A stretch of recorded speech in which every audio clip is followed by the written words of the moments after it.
There's trouble in paradise. The United Front beginning to implode. These players are fish swimming with the sharks. They thought they were going to push the owners. They thought the owners were going to give in, acquiesce to their demands, get a deal done. But now they find themselves as the clock is ticking. That would mean a lot to me. That doesn't sound like confidence, it sounds like panic is starting. The WNBA Players Association just had what many insiders thought would be the most important meeting of the whole negotiation process.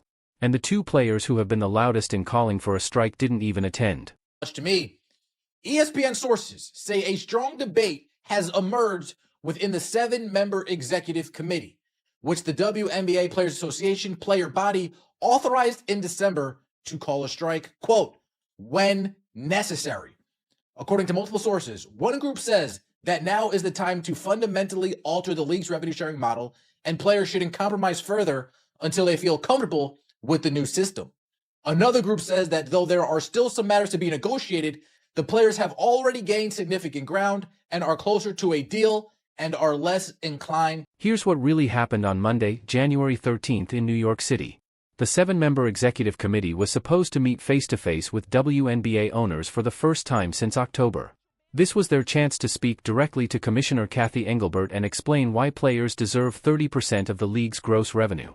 But the delegation that showed up included only Nneka Ogwumike, Alicia Clark, Brianna Turner, and Stephanie Dolson.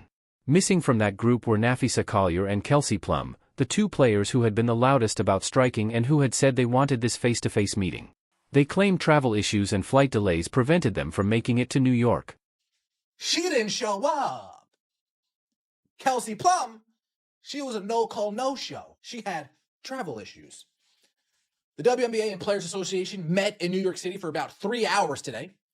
The player delegation included Nneka Ogwumike, Alicia Clark, Brianna Turner, and Stephanie Dolson. Napheesa Collier and Kelsey Plum had travel issues and didn't make it to New York. Ogwumike and company declined to comment on the PA's way out. Kelsey Plum, Napheesa Collier couldn't make it to New York. Meanwhile, the night prior, almost there. 2 days to go. Here's where it gets interesting. 2 days before the meeting, Napheesa Collier and Kelsey Plum were seen together at an airport, posting videos on social media, joking and pushing each other in luggage carts. They clearly had plenty of time to plan their travel, and they knew about the meeting weeks in advance. Yet when it was time to actually sit down with the people they had been criticizing in the media, they suddenly had flight problems. The meeting itself lasted 3 hours. Nneka Ogwumike walked out at 1:30 p.m., refused to answer any questions, and just said no comment as she walked away. That alone tells you a lot about how the meeting went. Have Napheesa Collier staking her claim, pay us what you owe us. If I had to take a guess, Napheesa Collier staking her claim, pay us what you owe us. Brianna Turner staking her claim, pay us what you owe us. And then you might have the other side of the delegation. Then you might have Brianna Stewart side. Then you might have the Alicia Clark side. Maybe a little Kelsey Plum in there. Maybe a little bit of Elizabeth Williams in there saying, you know what, guys? We did make significant strides over here. You got Napheesa Collier and Ogwumike over there. You got Stewie, Elizabeth Williams, Alicia Clark over here. One of those sides got to give. Here's what's really going on inside the executive committee. According to ESPN, a split is forming. One group believes this is the moment to completely change the league's revenue model. They think players should stand firm, refuse to compromise, and be ready to strike to get exactly what they want. The other group looks at the current offer and sees huge gains that are worth accepting. Right now, the maximum salary is $249,000. The league's latest proposal would guarantee a max salary of $1 million in 2026, with the potential to reach $1.3 million through revenue sharing, and could grow to nearly $2 million over the life of the deal. That's an 800% increase from the current salary and could create generational wealth for players who have been earning very little for years. WNBA Players Union meeting Monday could be pivotal. The meeting already came to an end. We're going to get in that as well. The WNBA Players Association will meet Monday morning in New York for their first in-person bargaining session involving players since October. Sources close to the process told ESPN. A meeting many believe could be pivotal in whether a new collective bargaining agreement is reached or players decide to strike. The union sources said has grown increasingly frustrated that the league hasn't formally responded to its most recent proposal. So here's the situation. Nafisa Collier and probably Brianna Turner are on one side, insisting on full pay and refusing to compromise. On the other side, you have Brianna Stewart, Alicia Clark, Kelsey Plum, and Elizabeth Williams looking at an 800% salary increase and thinking maybe they should take the deal before it's gone. That's the risk nobody is talking about publicly. The current CBA expired on January 9th, so the league is in a status quo period. That means free agency is frozen, and the expansion draft for Toronto and Portland has been delayed. The league released a schedule starting May 8th, but if there's no deal by late February, the season could be cancelled. The last CBA wasn't announced until mid-January 2020, a month after it was agreed to, so even if they reach a deal tomorrow, free agency might not start until March. This is a league that has never had a work stoppage or missed games due to labor disputes, and now it's suddenly facing the possibility of losing an entire season. Said a strong debate has emerged within the 7-member executive committee, which the Player Association player body authorized in December to call a strike when necessary. According to multiple sources, one group says that now is the time to fundamentally alter the league's revenue sharing model, and players shouldn't compromise further until they feel comfortable.